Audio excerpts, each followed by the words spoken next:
this is what I tell my students all the time. I say, when you're writing a first draft, it's you telling the story to yourself. You're trying to figure out what is the story and how does it want to be told. You're trying to figure out even what you have and what you're trying to say.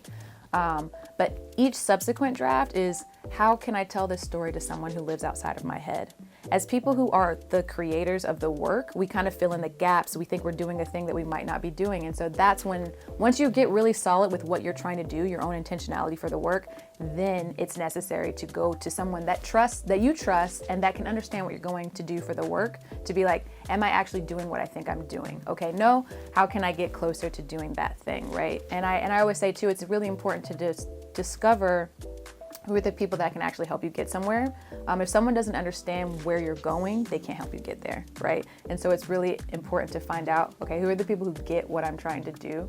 But you have to know first what you're trying to do. So it's like the solitary nature of it, and then the community comes in once you have a really solid grasp on what you're trying to do. And the community here is just really something that I didn't even know to expect. I used to work in pretty much isolation. You know, when I was home, there weren't people who were also writers. Like if I showed work to like, I don't know, like my mom or my husband, it would just be like, yeah, that's cool, that's great. That doesn't help me grow. That's like, okay, yay, I did it. But like I'm trying to do it better. And so here to have that constructive feedback and that idea, that's the other thing with teaching, right?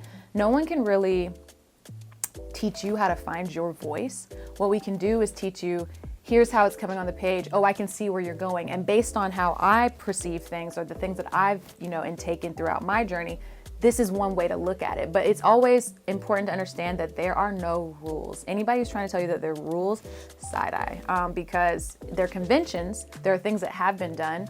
And our biggest process in our creative journey is to figure out what conventions like serve me and my artistic practice, and how can I then take those conventions and use them as a jumping off point and tweak them so that they're specific to me. And so it's like a balance of figuring out how to make a community most useful to you and your artistic practice. And I think that UW does a really good job of like in the classroom being like, hey, I'm not the sole disseminator of knowledge. We're all learning together as we're talking, and like I'm just the person who's leading it and kind of trying to help you look in a different direction, but you can teach me something just as much as I can teach you.